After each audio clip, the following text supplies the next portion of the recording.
Apresentação.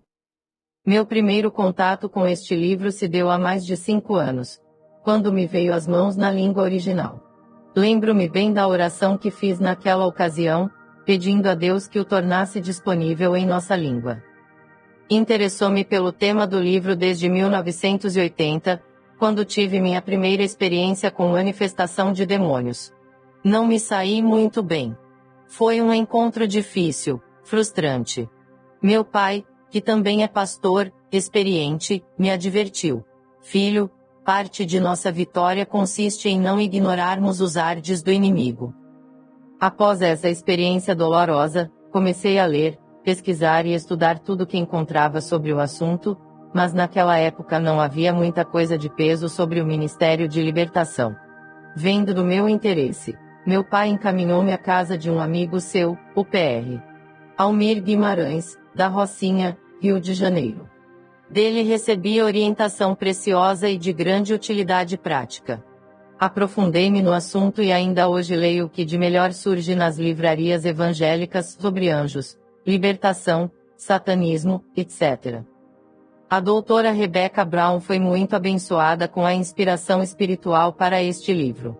Foi também muito corajosa em escrevê-lo, e isso muito mais pelo risco de se expor, como fez, perante o povo evangélico, do que pela possibilidade de reação hostil por parte dos demônios. O Senhor Jesus os venceu a todos.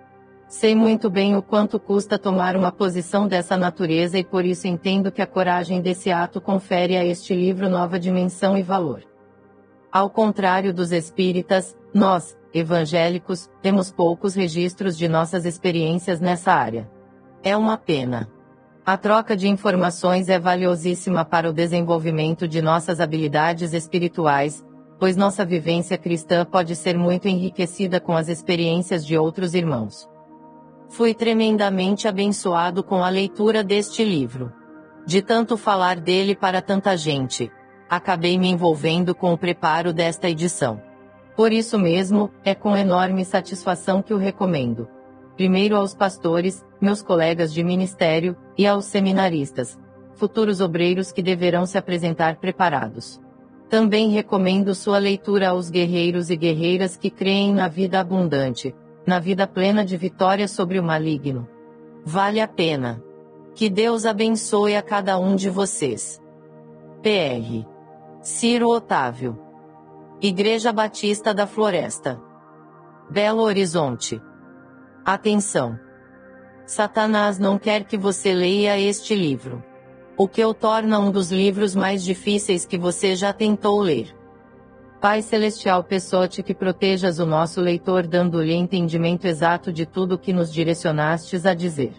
Peço e agradeço no precioso nome de teu Filho Jesus Cristo, nosso Senhor e Salvador. Amém.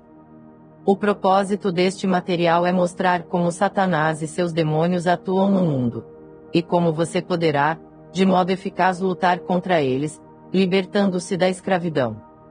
Satanás fará tudo para impedi-lo de ler. Tentará impor sonolência, confusões, interrupções constantes e muitas outras coisas. Sendo que, o medo é uma de suas maiores armas, ele a usará para intimidá-lo. Será preciso chamar o nome de Jesus para afastá-lo. Não deixe de orar e pedir ao Senhor cobertura para o que irá ler. Minha profunda gratidão é primeiro atribuída a Deus e depois a Elaine.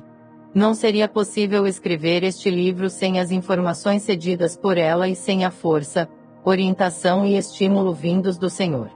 Do mesmo jeito que Elaine me narrou sua vida, eu a escrevi. É claro que não posso documentar tudo nessa narrativa. Porém, ela não é única. Existem tantas outras que saíram do reino de Satanás e dão testemunhos parecidos. Todos os nomes foram mudados para proteger as pessoas envolvidas na história. Oramos fervorosamente para que o Senhor Jesus Cristo abençoe você tão logo comece a ler as páginas que se seguem. Indo para Nazaré, onde fora criado, entrou, num sábado, na sinagoga, segundo seu costume, e levantou-se para ler.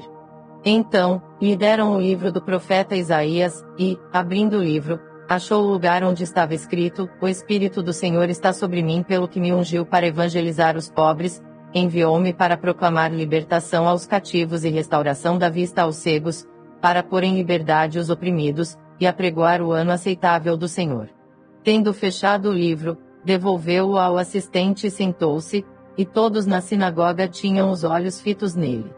Então, passou Jesus a dizer: Eis, hoje, se cumpriu a escritura que acabais de ouvir. Lucas 4:16-21. Ele veio para libertar os cativos. 1. R.I.B. e C.C.A. Ela sentiu que havia algo diferente no lugar, desde o primeiro momento que atravessara a porta. Era como se a escuridão pairasse. Não podia definir. Mas, estava lá. Algo que ela sabia nunca ter experimentado. Rebeca é médica, e era a primeira vez que entrava no Hospital Memorial para começar seu treinamento em residência. Terminara o curso de medicina no mês anterior e, pela primeira vez em seus 30 anos, saía de casa.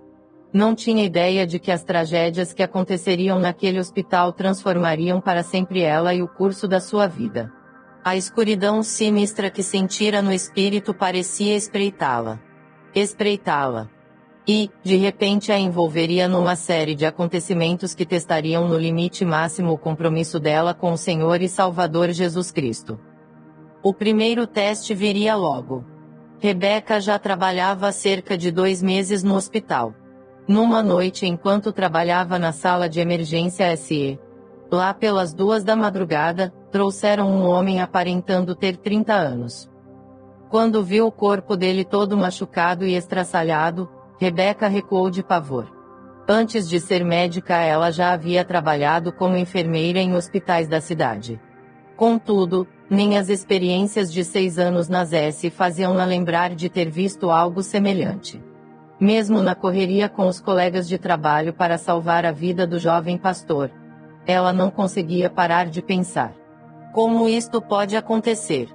Quem teria feito tal coisa? Era óbvio que ele havia sido torturado. O seu corpo estava parcialmente sem a pele. Inúmeros eram os ferimentos de queimaduras, cortes, chicotadas e o mais terrível, buracos nas palmas das mãos causados pela introdução de ferros nela. Ele estava inconsciente e em profundo choque. Depois dos cuidados médicos, o paciente estabilizado e transferido para o CTI, Rebeca procurou pelos policiais que haviam socorrido o moço. Eles não tinham muito o que dizer, a não ser de que parecia tratar-se de um caso típico de sequestro. Acharão-no desmaiado e o primeiro pensamento fora de que estivesse morto. Recusarão-se a falar sobre o incidente e saíram rapidamente resmungando sobre ter de arquivar o caso. Todos na S voltaram às suas tarefas como se nada de anormal tivesse acontecido. Particularmente, ninguém parecia surpreso pela condição do paciente. Rebeca, novamente, sentiu aquela esmagadora atmosfera. Estava tremendamente confusa e preocupada. No entanto, a despeito das circunstâncias, o trabalho a esperava. Até então, nada em sua experiência de vida poderia tê-la preparado tanto como o choque que o testemunho do pastor causaria ao narrar o que lhe acontecera antes de entrar no hospital naquela noite. Ela, nem mesmo sabia que o próximo golpe seria contra uma de suas pacientes, uma pessoa que amava muito. Mas, primeiro, deixe-nos descrever o treinamento que o Senhor deu a Rebeca preparando-a para tudo o que viria a acontecer. Foi-lhe concedido o tremendo privilégio e benção de nascer em um lar cristão. Seus pais oravam por ela diariamente. Quando muito jovem aceitou a Jesus como Salvador, mas não sabia nada sobre relacionamento pessoal com ele. Cresceu em uma denominação restrita e rigorosa onde não lhe era permitido fazer amigos ou relacionar-se com pessoas de outros grupos. Foi rejeitada tanto dentro de seu meio, como fora dele. Ridicularizada e criticada na escola por membros de outros grupos, ela cresceu solitária. Além do mais, era muito enferma, passando toda a infância ora em casa, ora no hospital. Descobriram depois que ela possuía uma doença neuromuscular que, além de debilitá-la, era incurável. Mas a dedicação e as orações de seus pais foram, para ela, estabilidade e proteção. Nenhum temor impediu que Rebeca entrasse em um mundo oculto. Ocultismo este que aprisiona tantos jovens com antecedentes similares. No primeiro ano na escola de medicina, ela, finalmente, entregou todas as áreas de sua vida ao senhorio de Cristo. Deixou que ele fosse o seu mestre, assim como o seu salvador. Os 4 anos foram de intensa luta devido à doença neuromuscular e às dificuldades financeiras. Foram anos em que ela aprendeu a confiar no Senhor, a andar com Ele dia a dia, ouvi-lo falar em seu espírito. Aprendeu a seguir suas orientações e a experimentar a provisão divina para cada necessidade diária. Antes de ingressar na escola de medicina, ela havia trabalhado, durante 7 anos, como enfermeira. Então, como resultado do poderoso mover de Deus em sua vida, e de inúmeros milagres, ela abandonou a enfermagem e voltou a estudar indo depois para a escola de medicina. Na época em que entrou no Hospital Memorial, Rebecca não sabia absolutamente nada sobre satanismo ou mesmo sobre Elaine, uma poderosa bruxa que morava perto dali. Ela nem sonhava que o fato de andar com Cristo naquele hospital causaria um impacto tamanho no mundo espiritual e que as forças das trevas ficariam enfurecidas. Viu-se envolvida numa luta tremenda. Elaine, uma das mais poderosas bruxas nos Estados Unidos da América, liderou um ataque organizado por muitas outras que usaram todos os poderes e habilidades da bruxaria para tentar matá-la. O primeiro ano de residência é também o primeiro do treinamento que um médico recebe depois da faculdade, indo especializar-se em alguma área. É o mais difícil e temeroso, e não foi diferente para Rebecca, exceto que ela estava consciente de havia algo estranho e indefinível acerca daquele hospital. Algo que ninguém parecia notar. Nem mesmo seus colegas cristãos. Era como se fosse uma atmosfera de ódio, murmuração e luta em todo o departamento. E, por que não dizer, em todo o hospital. Uma atmosfera extremamente fria. Deus usou as pressões físicas e emocionais desse ano para aumentar sua intimidade com Rebecca. Ela constatou que, desde o começo, havia uma resistência em comum ao Evangelho e as pessoas com quem tentava compartilhar recusavam, enfaticamente, até mesmo ouvir. De fato, passados os 6 meses que trabalhava no hospital, a administração recolhera dos quartos todos os Novos Testamentos. Colocaram nos postos de enfermagem o aviso de que o empregado que fosse apanhado evangelizando os pacientes seria despedido no ato. Não deixando de mencionar que, aos ministros não seria permitido visitar na companhia de outros que não fossem os seus próprios paroquianos. E, se tentassem evangelizar outros pacientes seriam escoltados pela segurança e advertidos a não retornarem mais. O serviço de capelania não era permitido. Na realidade, parecia haver um esforço no sentido de banir qualquer menção ao cristianismo dentro do hospital. Rebecca fora designada para trabalhar no CT. Entretanto, imediatamente, se viu mergulhada num turbilhão de atividades. Eram 120 horas semanais de trabalho árduo. Assim, ela atribuiu a exaustão à piora do seu estado físico. Não obstante, o Senhor começou a falar-lhe firmemente no coração que ela deveria passar 1 hora em oração, todas as manhãs, antes do trabalho. Deveria pedir pela instituição e também pela cidade porque o Evangelho seria proclamado além de se tornar frutífero. Tão logo começou a obedecer, achou-se, repetidamente, compelida pelo Espírito Santo a pedir ao Senhor que sujeitasse o poder das trevas naquele lugar. Sempre ela se via citando Números 10.35, onde Moisés diz: Levanta-te, Senhor, e dissipados sejam os teus inimigos e fujam diante de ti os que te odeiam. Não sabia por que orava dessa maneira e, na verdade, era estranho para ela a situação. No entanto, insistentemente o Espírito Santo impulsionava a agir assim. Como o Senhor mais e mais queimava-lhe o coração pelas almas daquele lugar. Ela começou a pedir diariamente a permissão para tapar a brecha pelo hospital e pela cidade do mesmo modo que está em Ezequiel 22.30-31. Busquei entre eles um homem que tapasse o muro e se colocasse na brecha perante mim a favor desta terra, para que eu não a destruísse. Mas a ninguém achei.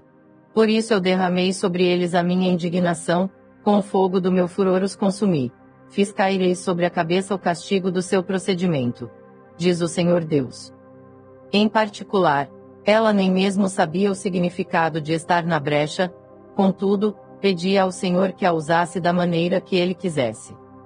Nos primeiros meses no memorial, Deus ensinou-lhe uma preciosa lição da total dependência dele no exercício da medicina. Uma noite, muito tarde, fora admitido um paciente na unidade de tratamento coronário. Possivelmente, tratava-se de um infarto, pois o mesmo tinha dores fortíssimas no peito e a pressão sanguínea estava muito alta. Naquela noite, Rebeca ficara responsável para examinar e cuidar do paciente. Ele deu-lhe uma lista dos remédios que usava e entre eles havia um que era muito bom para baixar a pressão, ao mesmo tempo que reduzia o trabalho árduo do coração. O paciente, firmemente, assegurou-lhe de que estava tomando uma dose especial do remédio e Rebeca aceitou o argumento. Decidiu dar-lhe aquela dosagem na intenção de abaixar a pressão e assim evitar o infarto. O pior é que ela não sabia da gravidade do que fizera. A dosagem era muito perigosa, a menos que o paciente tivesse sido preparado gradualmente para tomar aquela quantidade. Depois de 1 hora, as enfermeiras vieram chamá-la dizendo que a pressão do paciente caíra muito e que além de estar em choque, ele parecia estar morrendo. O temor apoderou-se dela. Na aflição, chamou seu superior. Contou-lhe o ocorrido e perguntou o que poderia ser feito para reverter o efeito do remédio que administrara. De uma maneira impessoal, ele disse que ela cometera um estúpido engano e que não havia nada, absolutamente nada, a fazer, a não ser esperar, para ver se ele sobreviveria ou não. Não havia disponível nenhum remédio que pudesse ser usado para anular os efeitos do que fora administrado. E, além do mais, o superior acrescentou que, quando o residente cometera um engano semelhante que o paciente dele ficara com sequelas, devido ao período do choque em que quase morrera. Os pensamentos sobressaltavam-lhe a mente enquanto caminhava pelas alas escuras e solitárias na direção da unidade de tratamento coronário para ver o paciente. O medo, a culpa e a autopunição eram os que dominavam. Corria-lhe pela espinha um suor frio só de pensar na possibilidade de ter matado o homem. Os pensamentos a torturavam. Deus criou o universo onde causa e efeito trabalham em harmonia. Agora, por causa desta estupidez, esse homem provavelmente morrerá já que o remédio é absolutamente irreversível depois do efeito estabilizado. Então, não é preciso nem mesmo orar pedindo que Deus mude a ordem só por sua causa e seu erro. Repentinamente, o Espírito Santo começou a mostrar-lhe o erro dos seus pensamentos e, gentilmente, começou a fluir dentro dela, mostrando que ela era diferente. Ela era filha do rei. E, sendo assim, possuía um privilégio especial que os outros médicos não tinham. Ela tinha o direito de pedir a Deus, o Pai, no nome de Jesus, para corrigir o engano, fora para isto, e muitas outras coisas, que Cristo morrera na cruz. Abruptamente, virou-se e correu até a capela. Lá ajoelhou-se diante do Senhor e começou a orar fervorosamente, pedindo a recuperação do paciente. Baseou-se no fato de que era filha do rei e que podia obter ajuda numa hora de aflição, como está em Hebreus 4:16. Acheguemo-nos, portanto, confiadamente, junto ao trono da graça, a fim de recebermos misericórdia e acharmos graça para socorro em ocasião oportuna. Rebeca levantou-se e voltou à unidade. Ao chegar, constatou que a pressão sanguínea do paciente voltara ao normal e que ele já não sentia dor. Um novo eletrocardiograma revelou que o coração trabalhava normalmente. Passaram-se 2 dias e ele saiu de alta não apresentando, absolutamente, qualquer sequela. Rebeca aprendeu a ouvir, sempre, a voz do Senhor. Vez após vez, ele falaria suavemente em seu espírito, ora revelando um engano antes que o mesmo pudesse trazer consequências sérias, ora despertando-lhe a atenção sobre algo esquecido ou desaparecido e, também, lembrando-lhe o que fora lido ou aprendido anteriormente. Ela aprendeu a orar e a jejuar pedindo que Deus revelasse a chave para diagnosticar doenças particularmente obscuras. Aprendeu, também, a depender do Senhor para dar-lhe habilidade nas mãos e nunca executar qualquer procedimento sem antes orar e pedir a Jesus, o médico dos médicos, que a orientasse. Louvado seja Deus! Pois, em todos esses anos o Senhor continuamente tem sido fiel e não aconteceram complicações sérias como resultado do trabalho dela. Passados 6 meses de residência, novamente depois de ter sido designada a trabalhar no CTI, o jovem pastor que ela vira na sala de emergência, finalmente se recuperou a ponto de poder falar. Ela acompanhara o progresso dele bem de perto. Agora, orava por ele constantemente e, movida pelo Espírito, ia até o quarto dele para conversarem. Um certo dia, ele narrou-lhe o que realmente acontecera antes de ser admitido no hospital. Bob era pastor de uma pequena igreja na cidade e envolverá-se em um ministério com os satanistas. Contou a Rebecca, que numa cidade próxima, existia uma grande comunidade satânica e que o satanismo estava desenfreado naquele estado. Ele, sob o senhorio do Senhor, conduzira um bom número dessas pessoas a Jesus. Elas deixaram de servir ao diabo e fizeram de Cristo o Salvador e Senhor de suas vidas. Assim, expulsaram os demônios que habitavam em seus corpos em troca de poderes mágicos. Na noite em que ela ouvira pela primeira vez, ele havia sido raptado pelos satanistas e levado a uma de suas reuniões. Colocaram-no sobre o altar, de frente para o grupo e o torturaram. Eles já se preparavam para pregá-lo em uma cruz, quando um dos membros gritou que alguém, lá fora, vira algo suspeito e chamara a polícia. Os satanistas tinham acesso ao rádio da polícia e monitoravam todas as chamadas.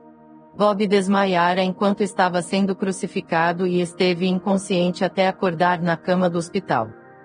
Como nunca ouvira falar em tal coisa, Rebecca estava atônita.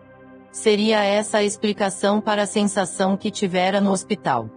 Outras revelações estavam por vir. Na segunda vez em que fora escalada para trabalhar no CTI, aumentaram-lhe as preocupações.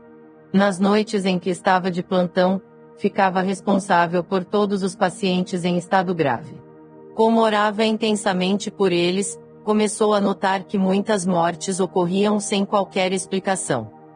Normalmente, há uma ordem no desenvolvimento de uma determinada doença que leva à morte.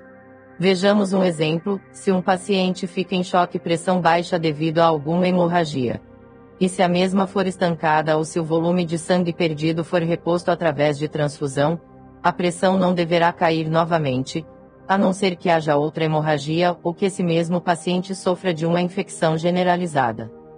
No entanto, muitos dos pacientes de Rebecca, depois de estabilizados, sem qualquer razão aparente, pioravam o quadro clínico.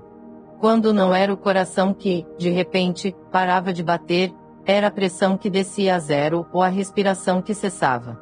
Apesar de todos os esforços para salvar-lhes a vida, muitos morriam rapidamente. Rebecca presenciava a autópsia feita neles e, cada vez, ficava mais confusa quando a causa da morte não era outra senão a mesma que os trouxera ao hospital. Outro problema que afligia Rebecca eram as frequências dos casos de, como são chamados na medicina, psicose aguda do CT. Os pacientes, quando estão sob estresse de uma doença crítica, são transferidos para o CTI e ficam lá durante um determinado tempo. As luzes ficam acesas 24 horas. Os monitores ficam ligados e não existem janelas. Nessas condições, um considerável percentual fica desorientado e começa a ter alucinações. Isto é, começa a ver coisas que não são reais. Coincidentemente, no memorial, a incidência das psicoses do CTI era bem superior ao que Rebecca presenciara em outros hospitais. Ela se sentiu orientada pelo Senhor, a conversar com os pacientes para saber o que eles viam exatamente. E para sua surpresa, a maioria via demônios nos quartos. Profundamente preocupada com a situação, ela começou a mencionar nas conferências as incidências das mortes e das psicoses. E, pelas manhãs conversava sobre o assunto com outros residentes. Porém, ninguém parecia preocupar-se com a questão ou, até mesmo, dar crédito ao que ela dizia. Depois da terceira tentativa, chamarão-na até a sala do diretor do programa de treinamento e advertirão-na para que se calasse. Disseram que ela não tinha experiência suficiente para saber sobre o que estava falando. Quando Rebecca argumentou que a sua experiência, somada ao tempo de enfermagem e medicina, já era de 10 anos, disseram que se ainda continuasse a criar problemas, seria cortada do programa de treinamento. Assim, suas orações matinais tornarão-se intensas na busca de uma revelação do Senhor sobre o que estava acontecendo. E a primeira confirmação veio através de uma de suas pacientes. Piaru era uma senhora negra do sul dos Estados Unidos da América, crente fervorosa que estivera sob os cuidados de Rebecca durante 6 meses. Elas se amavam muito. Em uma determinada noite, Piaru chegou ao hospital muito doente e Rebecca a transferiu para o CT. Na manhã seguinte, dentro da rotina normal de trabalho, ela foi ver os pacientes, e as enfermeiras disseram que Piaru estava alucinando. Rebecca assustou-se porque conhecia sua paciente muito bem. Sabia que ela era uma cristã fervorosa e que sofrera muito. Por isso, não se entregava ao pânico facilmente. No exato momento em que entrou no quarto, Piaru estava chorando. Quando Rebecca quis saber o motivo, ela disse que se não fosse retirada do CT, uma enfermeira poderia matá-la naquela noite. Contou-lhe como procedera essa enfermeira ao cuidar dela na noite anterior, disser a Piaru que não era necessário que ela lutasse para viver porque poderia facilmente reencarnar-se numa vida futura. A enfermeira falou, também, que invocaria as entidades superiores para levá-la para essa maravilhosa vida futura. Quando ela lhe impôs as mãos falando palavras em uma língua estranha, Piaru reconheceu que era um ritual de feitiçaria. Ela conhecia, por experiência própria, o voodoo, a magia negra e os demônios e declarou tê-los visto no quarto. Disse a Rebecca que se o mesmo acontecesse de novo ela morreria, pois estava bastante debilitada para lutar. Rebecca estava estarrecida.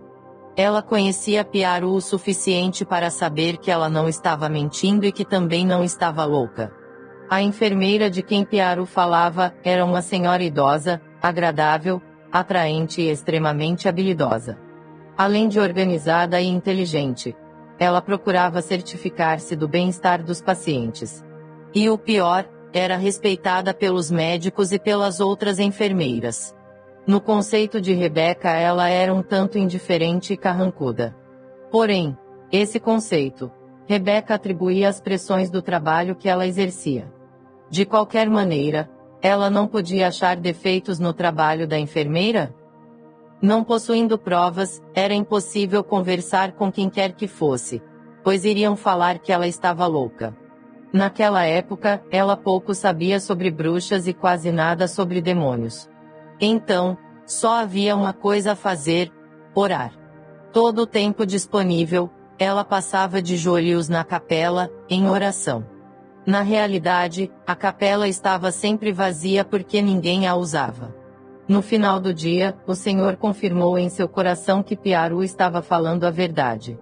Ordenou-lhe também, que durante a noite, assentasse à beira de seu leito, pois estava em estado tão grave que não poderia ser retirada do CT e Rebecca poderia fazê-lo porque não estava de plantão naquela noite.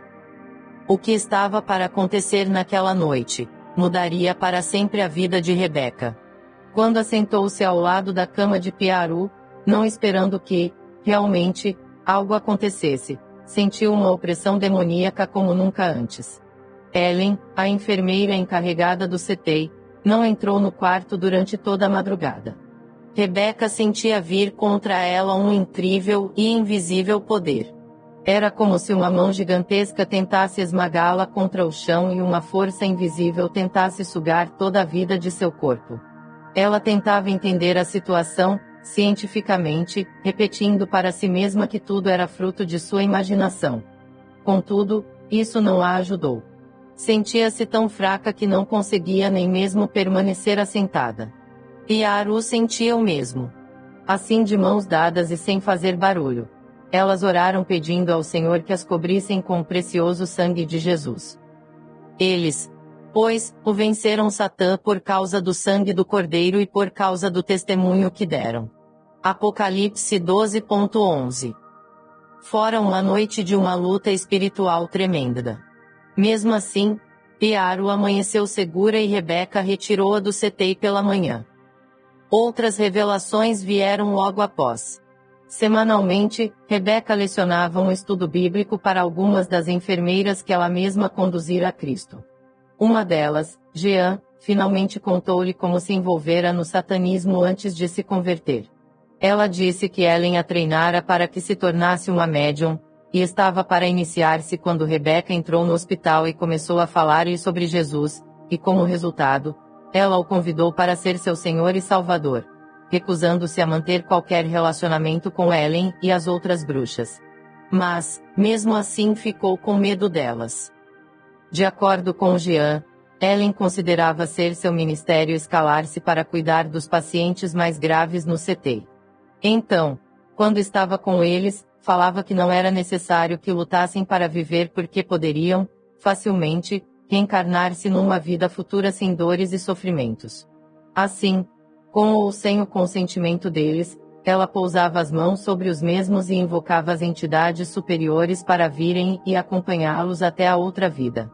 Isso, naturalmente, fazia com que o estado deles piorasse e chegassem ao óbito. Jean estava temerosa de contar a situação a outras pessoas porque Ellen ocupava uma posição de respeito dentro do hospital, e diante disso, ninguém acreditaria nela. De fato, depois de ter aceitado a Cristo, Jean transferiu-se para um outro turno, evitando, dessa forma, trabalhar com Ellen. Foi, por intermédio de Jean, que Rebeca veio a saber também, sobre a comunidade satânica que existia ali perto da cidade.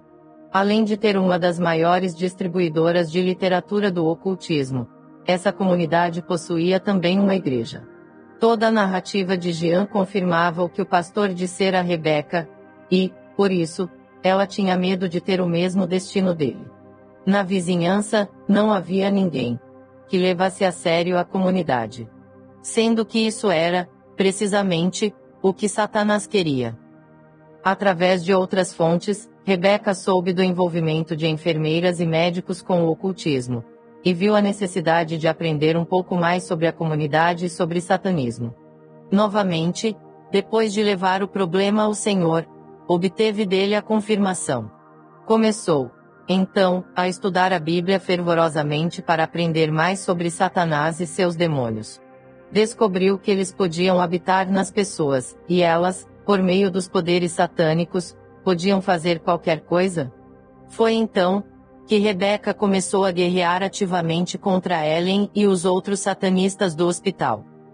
Em suas orações pela manhã, ela pedia a Deus que amarrasse os poderes do diabo nas pessoas que, especificamente, sabia estarem envolvidas com ele.